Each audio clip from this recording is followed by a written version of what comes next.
Welcome to Hippie-ish, everybody. It's our podcast. Welcome back. It's relating to all things hippie shit. Where we talk about philanthropy, life, God, religion, and race. Anything goes on this show. So if you're easily offended, it may not be for you. But if you're not, let's go.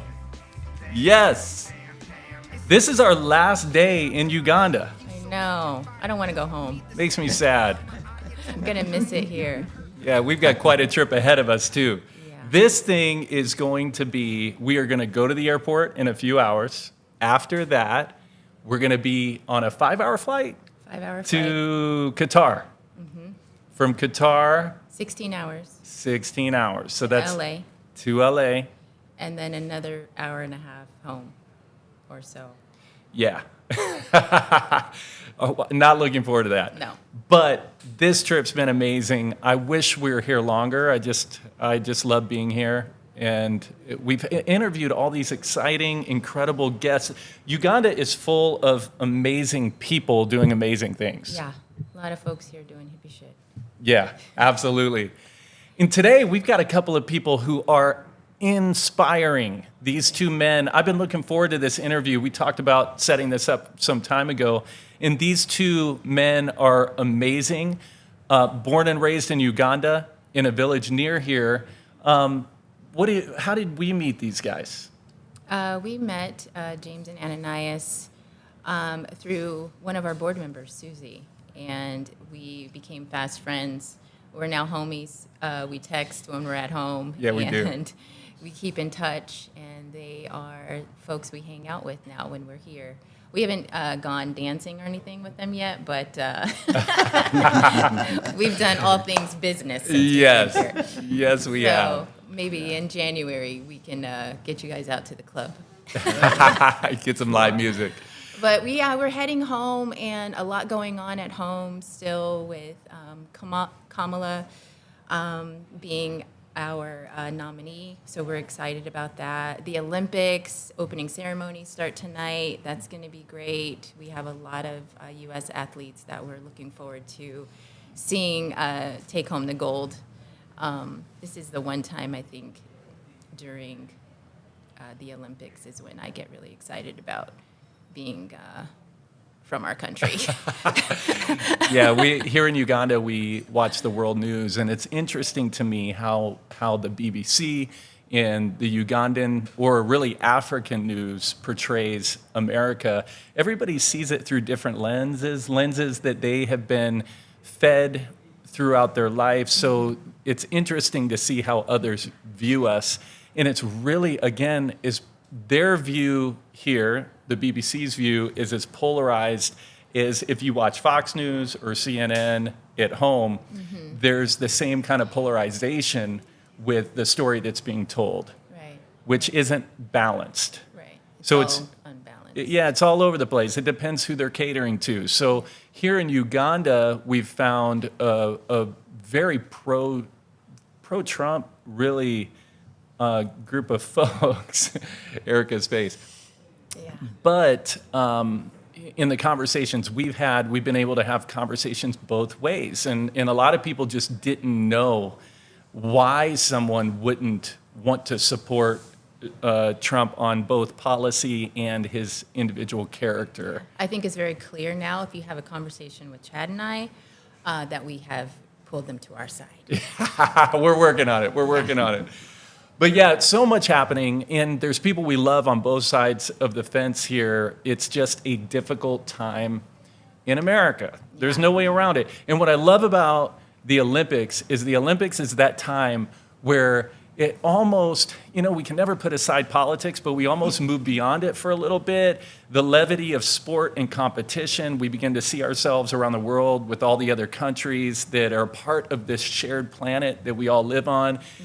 And for us, we have this unique American experience, and to be able to represent our country is such a reminder that we are together. We are on the same journey. We feel like we're fighting on different sides, but we're all Americans.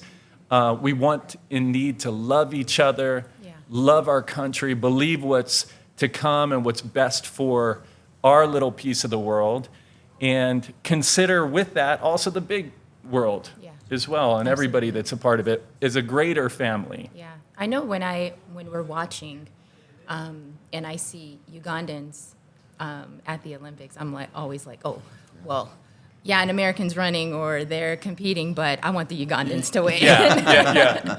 Because I feel so drawn to this place.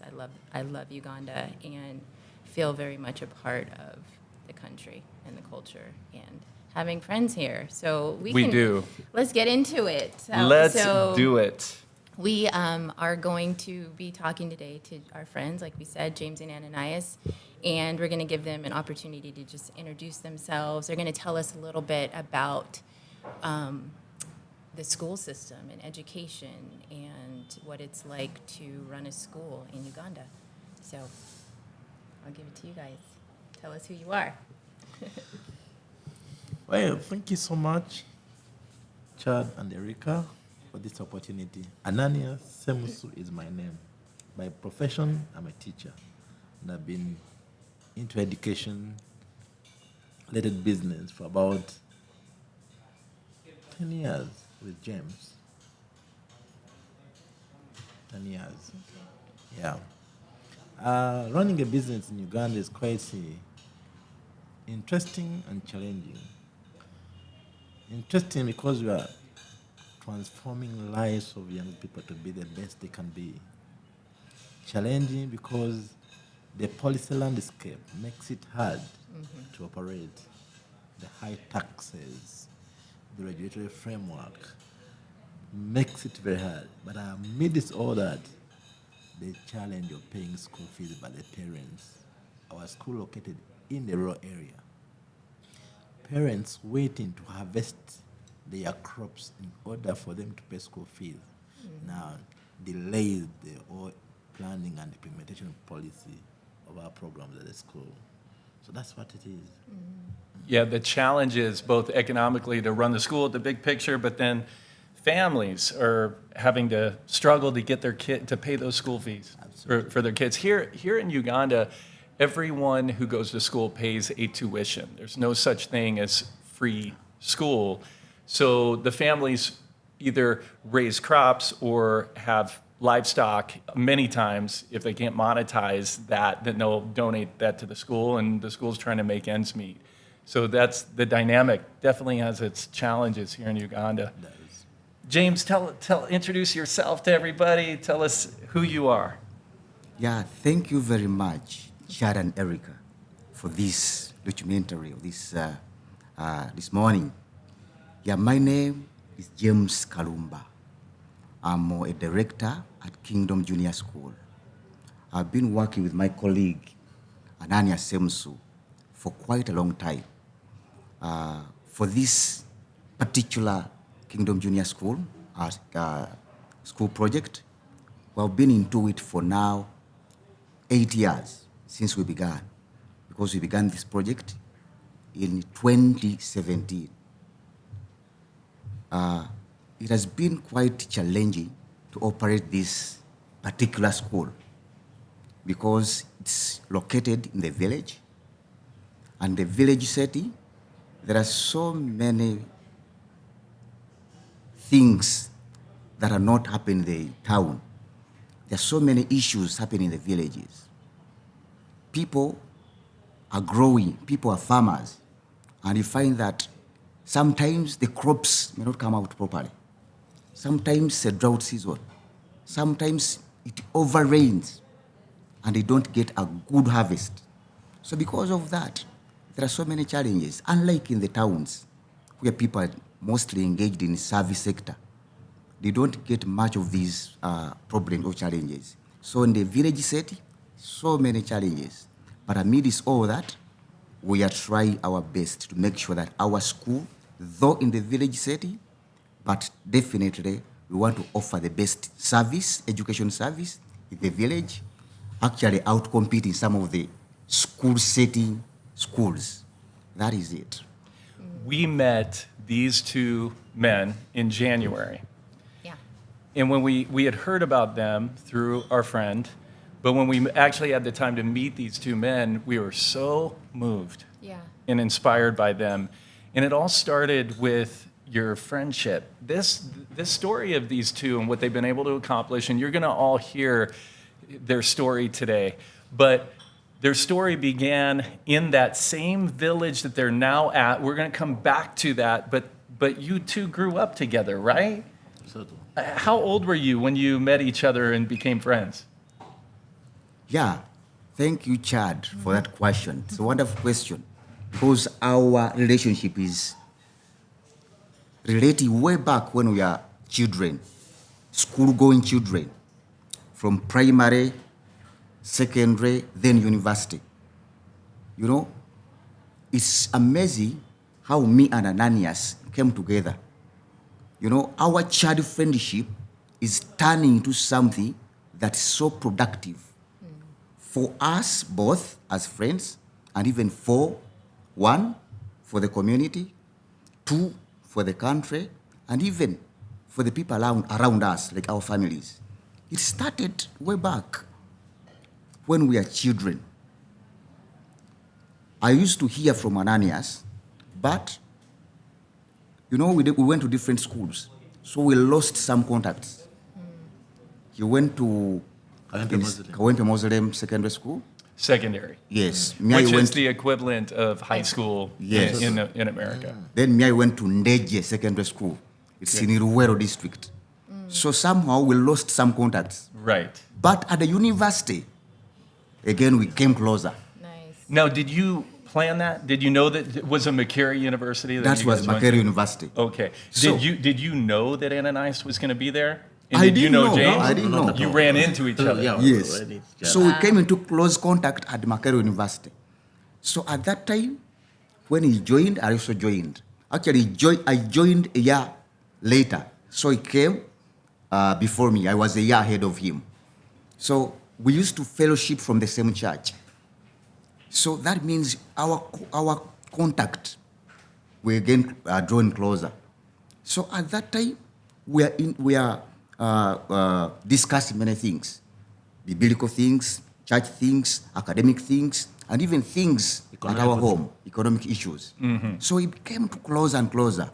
Immediately after the university, we again started, communicating with each other. He went into education. I joined banking and other institutions. But we again, our relationship grew closer and closer. After that, we are in different areas of work, employment sector. But we had to meet regularly, sometimes mostly at church, because church was a collecting point. Yes. Yes. But we could discuss ideas. He was discussing ideas concerning education. Then I could also come with some ideas concerning my background. We started an organization way back. This organization was to draw some money ourselves because I had collected some money. We put it into a pool. Then we lend it to some people. A bank. Okay, Kind with of the a company. bank. Kind of a bank. Y'all had a bank. Yeah. Now this is blowing my mind. Yes. So you guys started an organization where Yes. there was a pool of money Yeah. that you could then lend out, kind of like microfinance. Is that what it is? Kind of. So, because I was in a banking institution, and for him it was in education, so we said, let us, begin something that can help us, get some money as well as help some colleagues. We had some A colleagues. win-win. Yes, a win-win. Some colleagues could not have enough money. So I told him, let us get something like a small microfinance kind of institution. So we drew some money closer. Then we started lending it out to some people. Out of that, we managed to get some money, though that one didn't go so far. But again, in 2011, he got an idea of establishing a school. He said, James, can you please buy some school? Somebody's selling a school. They have run out of ideas, but now you see the thing is turning into his career or his profession. So he said, yes, I had another idea from God. It was a dream. Starting a school, I was working in a school somewhere. I was asking God so many things. What am I going to do after life after bank? Life after the bank institution. I told him, yes, I had an idea. God gave me a dream. I'll be working in the school. I saw myself working in the school. So what you are saying is very true. Let us come together, buy this school, not even waste any time. So we came into an association, formed an association that let us collect funds. We got some money, brought some money, even me, I brought some money. We went into that. We bought the school, and the school started in 2012. Okay, so then you establish this fund. Yes. Ananias shares with you, hey, I had a dream, and I see myself doing this school. You guys are homies. So the Very two of true. you are tight. You hear his dream, and then you decide to jump in. So Ananias, pick up at this part of the story. How are you guys are, you put it together, you step into this school situation. It's in Kampala, I'm assuming, right here in the big city in Uganda. So what's happening for you at that time when you're launching this school? Yeah, well, at that time, I was a principal of a secondary school, a high school. And one of the land brokers came to me and said, there's a school here they're selling. Are you interested? Of course, being in education and having seen the impact the cause in the school where I was, because it was called Makerere Modern Secondary School, for professor of Makerere University. So I said, if I can run this school effectively, I think I can also use my experience and run this school. So I called him. So James, someone has brought up this idea. I'm fully persuaded and completely persuaded that this idea can work. So after being convinced, said we had already saved some money from our pool. We could collect money and actually call our business, Win Business Consultants. You win, I win. Okay. So after starting at Win Business Consultants, so we had pulled about almost 30 million shillings. So we invested the money. So for 2 years, we were running that school. 2011, 2012, we are running that school in the city center in Kampala, just below Makerere University. And then when the landlord, the owner, the former owner, the landlord of the premises, realized that we were doing very well, I think it was jealousy. So you people, if you do not have this amount of money, because our concern was a building and he owned the land, said, me, I'm selling the land. If you don't have 250 million shillings, that was a lot of money. That's a lot of for money. people who had raised only 30 to start. So you started this school, it's thriving. And because it's thriving, the landowner, because you were just leasing the land, but here in Uganda, so everybody understands, we have seen quite a bit of extortion. Yeah. There's people will profit and it doesn't matter, you know. So they're coming at you guys now. You built this school, families are coming in, It's thriving. it's thriving, and they're coming at you saying, we're going to sell this land. You guys are out. So the money that you invested into this school, all of that is just, and you were 2 years in? It was all lost. It was all 2 lost. years. 2 years in, Wow. and it's just a lot. Okay, How many students did you have at that time? We had come in 250. Yes. Wow. So 140, 150. Yeah. 250 families were affected by Absolutely. that man and the decision that he made Absolutely. to sell the land. were you discouraged? Well, for a moment, we got discouraged because after seeing this kind of our handy money being invested and now losing it, but also creating enemies because the parents will be very disappointed with you. Yeah. Right. They had great trust in you, and now you are letting them down. Yeah. So that was discouraged. But afterwards, the dream inside us to start a school did not fade.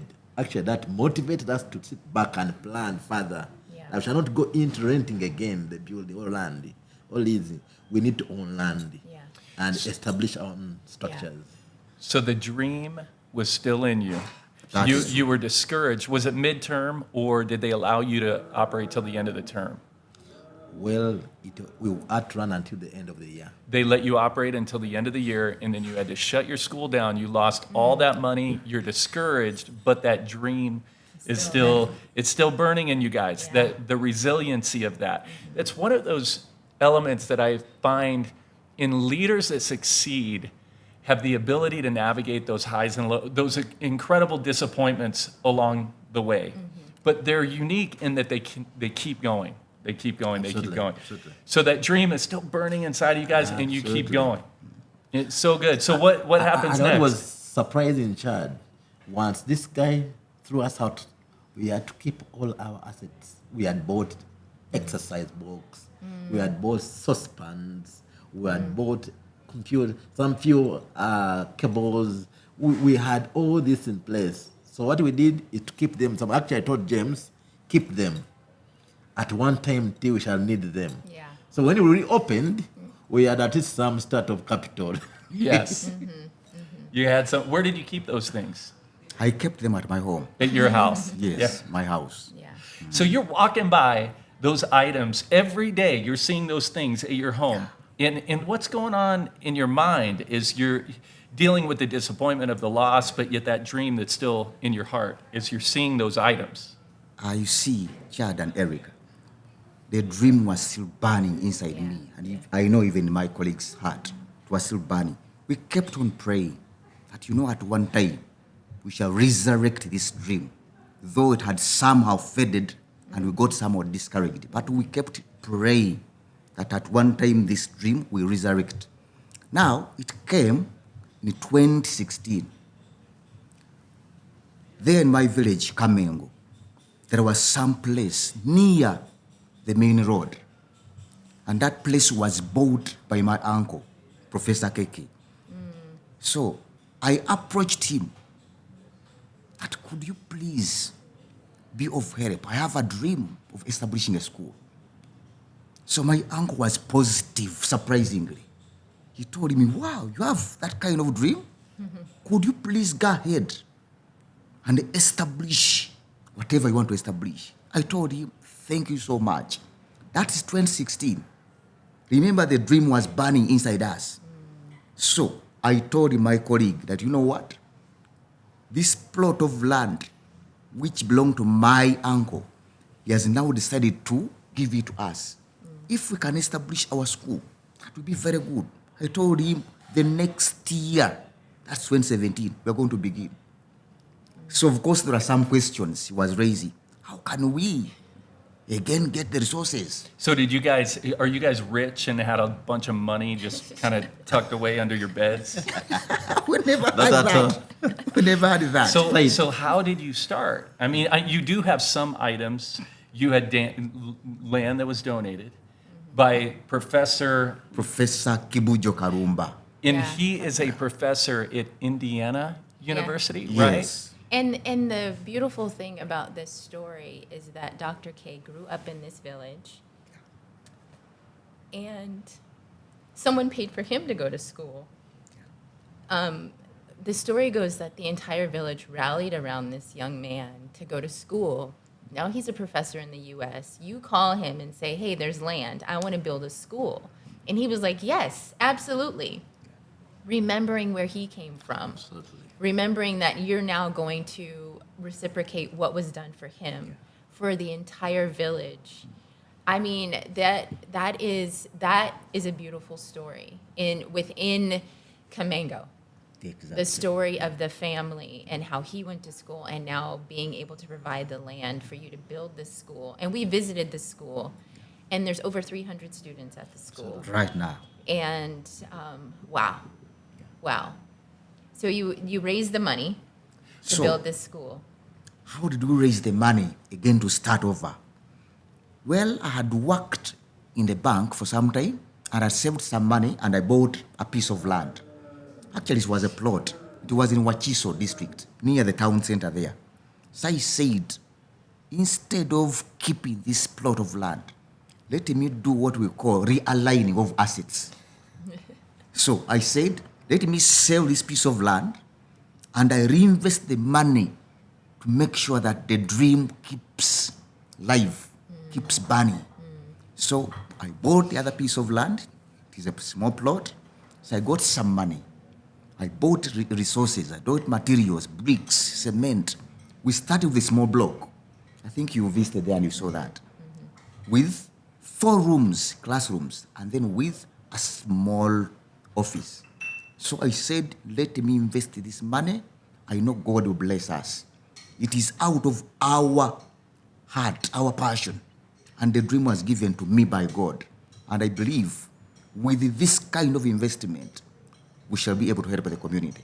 So we invested. Every single entrepreneur gets these guys. Yeah.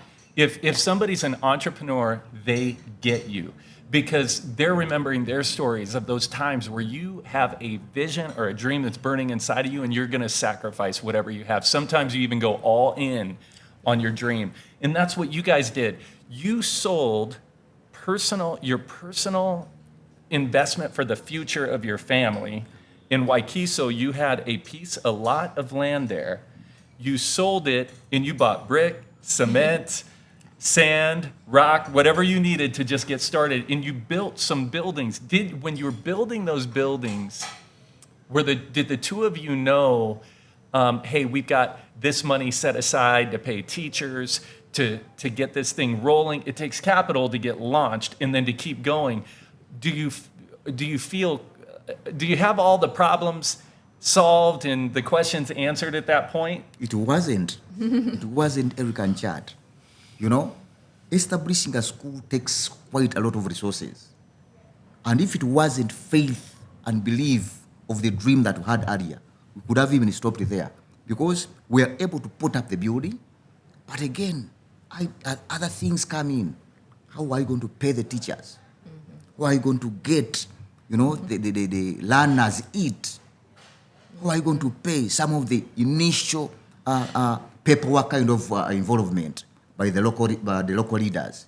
So all that wasn't actually looked into. But with faith, we went ahead. We approached some community leaders. Those are the LOCs. Some of them were local councillors. They were helping us with a small fee, which I managed to part. A small fee, like maybe 20,000.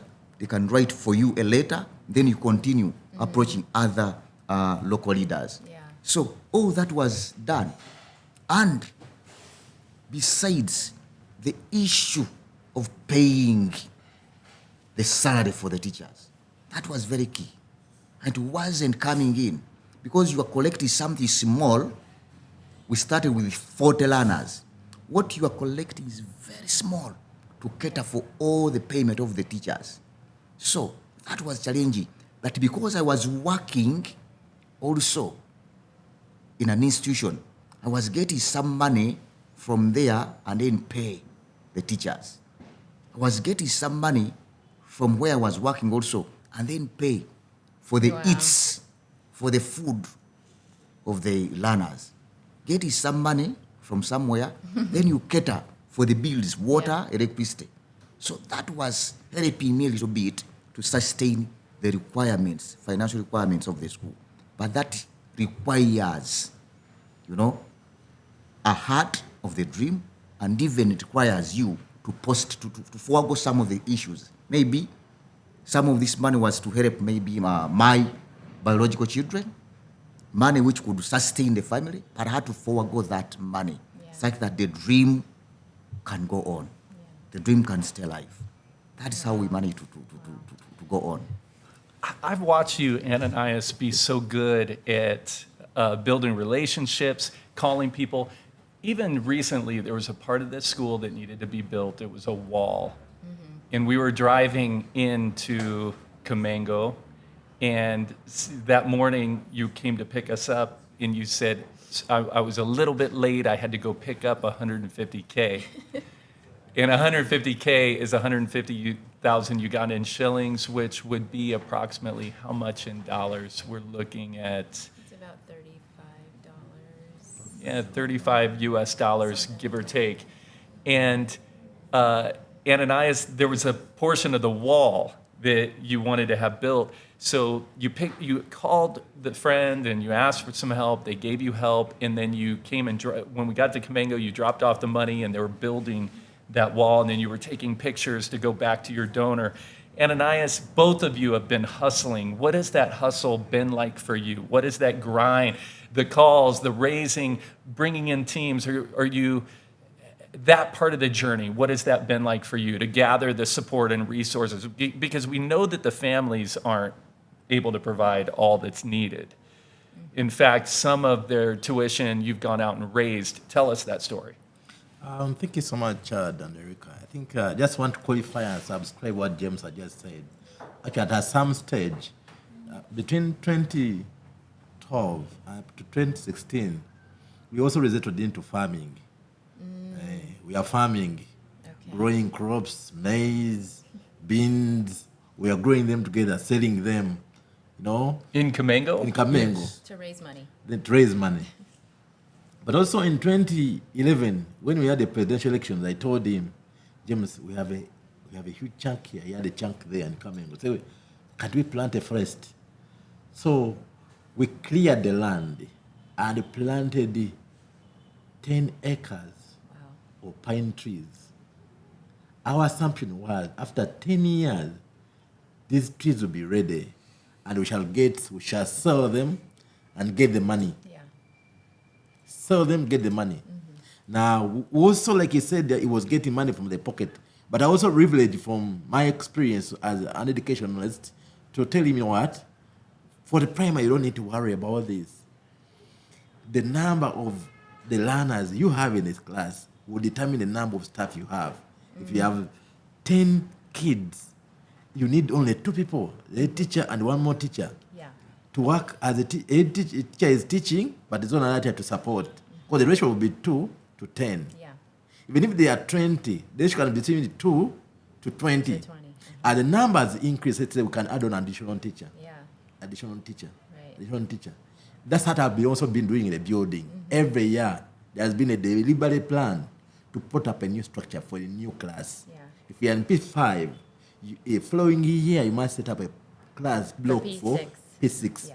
If you're in P6, the following year, I'll set up a new class for P7. That has been the journey. Wow. Now, I also discovered that I need to leverage on social capital. Both of us stay in Kampala here, and you have established a network of friends. So I go, we start a structure. I take snapshots of those structures. Come to Kampala. Ananias always has his camera with him. Always. The snapshots. I'm saying, yeah, you do that. Yeah, I take those pictures. So when I come to Kampala like this, I say, well, this is where we are, but we need support. We want to ensure that we impact the community. But we have inadequate funds. Kindly support us. And in one school, one school we visited, I told James, the principal of that school said, I'm not giving you the money unless I have official documents. So I told James, can you write letters, attach a budget, so we give this head teacher. The first head teacher we approached gave me 380,000. I said, James, this works. Yeah. This works. Yeah. So after sharing with other teacher, giving us a check of 380, Wow. I approached another head teacher. This head teacher knows. So we worked together in Sesamat, the government program, but he was so generous. Tell Ananias, come on Monday, I'll give you some money. Yeah. I went back. The guy gave me 1 million shillings. Wow. I sent to James, buy cement. Hey, buy cement. We need to ensure that this works. Yeah. Now, through that process, I have not raised now 5 million shillings. Wow. Even now, I have some money I've raised about 300. I'm giving him so that It's in your pocket. So that we finish It's the in your wall. pocket right now. So that we finish the wall. Because I told him, no, I got some friend of mine who has given me some money. Yeah. We need to ensure that the kids are secure, because once the parents give us the money, give us the children, we must make sure that they are safe the same way. Actually, our desire is to take them, they go back home in a better position than they sent to them to school. Yes, absolutely. That's our desire. Yeah. Because we have been into this Better. because the kids we are dealing with are from parents who have not gone to school. Right. So they do not know the value of education. Yeah. Some of us who have gotten the chance of going to school, we must give the kids, the parents, value for money. Yeah. Yeah. You have come when you have not eaten, we give you food, you go back when you're okay. They have not given you fruits. For us, our desire is to give them fruits and eggs Yeah. at school. At school. So that we keep on mobilizing through friends. And when they do give us the money, we take snapshot. The money you gave us, push that to this level. Yeah. We are now at this level to keep these people aware. Actually, one person has offered a principal to come and visit to check on us so that he realizes that what we say is actually what we do. Yeah. The biggest problem is talking and not walking the talk. Yes. So our desire is to see that we talk and walk the talk. Yeah. So when you come, you Absolutely. see Yeah. what's taking place. And we've seen it. We have seen it. Even from when we were here in January until now, we've seen the progress. Actually, We've in seen the January, you found growth. the building was somewhere. Yeah. But when you came back, It's completed. it's completed. There's Almost. children in Almost. there. Yeah, almost. Yeah, because I put the But double the level. kids are in the building. Absolutely, They're that's in why the they- building. yeah. They're showing up, and their parents are excited about their children being educated. Some of them will be the first Absolutely. in their families and their generation to be educated. Oh, yes. And good job. Yeah. Oh, we Good appreciate job, it. both Thank you of very you. much. Both of you. And I know that when we talk about the work that you guys are doing, the work that we're doing, educators educate. Absolutely. So when you ask teachers, hey, come alongside us, this is what we're doing, as long as what you're doing is in alignment, they're going to support.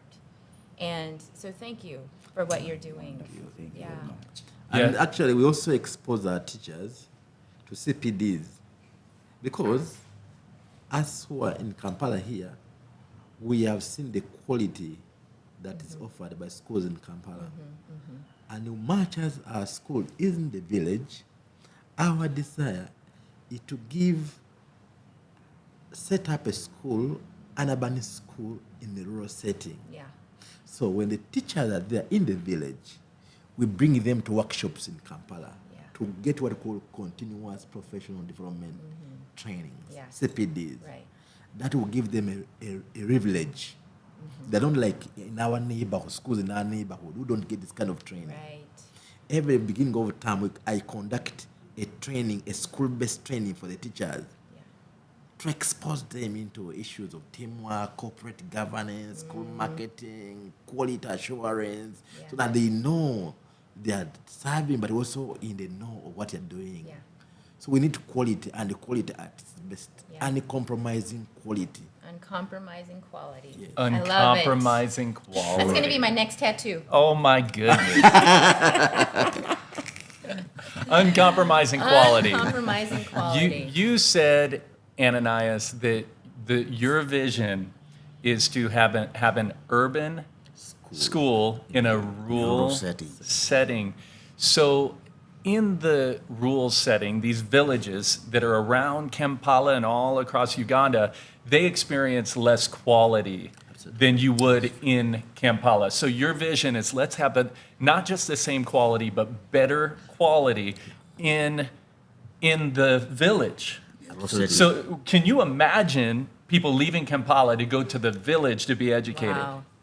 That's our desire, that instead of parents carrying their children all the way from Kammengo to Kampala, this time around we want them to drive them from Kampala to Kammengo Kammengo. because there's value, Yes. there's excellency, Yes. and we know Yes.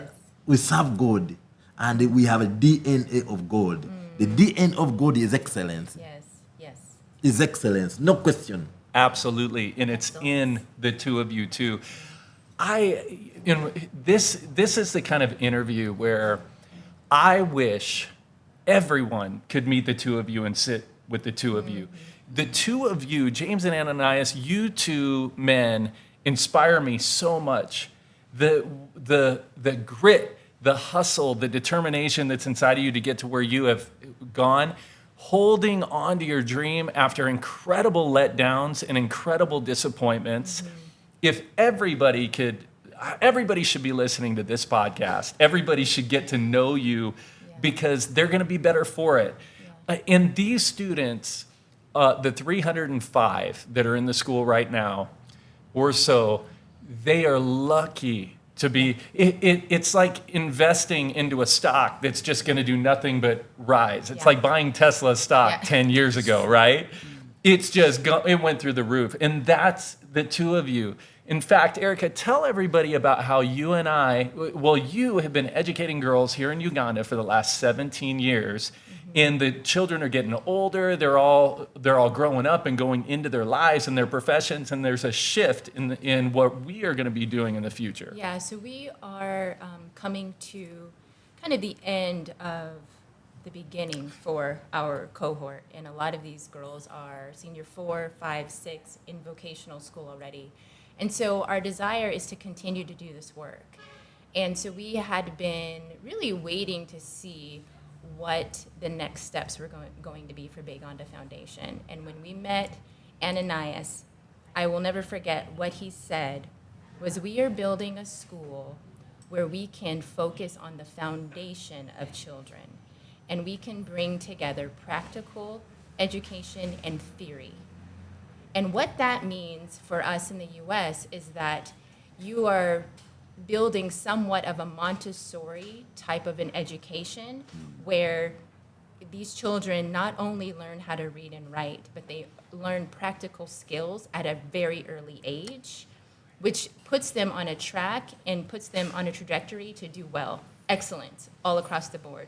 And that is what Uganda Foundation wants to get behind.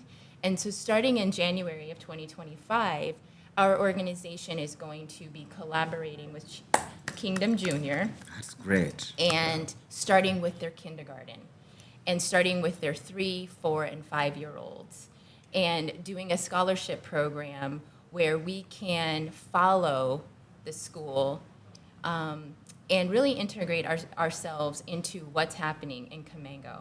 Wow. And so we're moving outside of the city, and we are taking our resources even and spreading them even further and being of service to Kingdom Junior. And I'm so excited. I am so excited about this super excited collaboration as and us being able to work with a school, and not just with a few students, but with an entire school of students.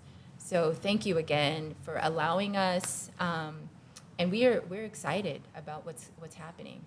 We're excited and we're inspired by the two of you. And We our are prayers, equally excited and inspired as well. our So prayers are with you. We believe in you. We believe in your vision. We have seen a lot of Westerners, Americans, whoever it is, Europeans, come into countries where they're trying to do good.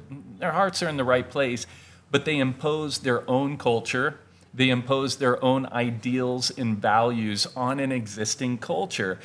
Our philosophy is the opposite of that. We have been searching and wanting to come up underneath Ugandan leadership to empower good things that are already happening. When we met the two of you, we thought we can get behind them. Yeah. There's something about these guys. They've got the right heart. They personally sacrifice, the grind, the hustle. We are grateful to God that this relationship happened, was born in January for all of us, and it's continued to grow. And through the years, we're gonna see your vision become a reality. That an urban school in a rural setting with the kind of excellence that you guys have in your heart, it's going to happen. And we're going to get to be a small part of that and see it happen. This is Tesla stock right here. This is what it's all about. Wow. This is the investment. Yeah, this is definitely the It's investment. what it's all about. So good. So enjoyed our time with you guys. Thank you so much. Can't thank you enough for you being with us today and you loving Uganda the way that you love Uganda. Man, we had James and Ananias, the OGs. Even in our phone, we call them the homies. It's the Kammengo homies. We text almost every day. We get a morning text from Ananias every morning with a Bible verse on it. that is true. Yeah, these guys love God. They love people. This is really cool. It's our last day here. We're heading home. It's going to be a long day. We finished strong our trip to Uganda with these amazing men. Thank you guys for doing hippie shit.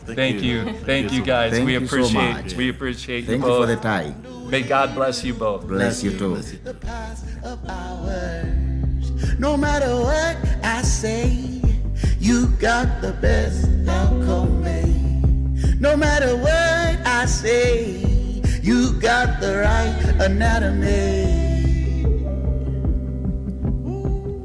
You got the right anatomy. Oh, you got the right anatomy.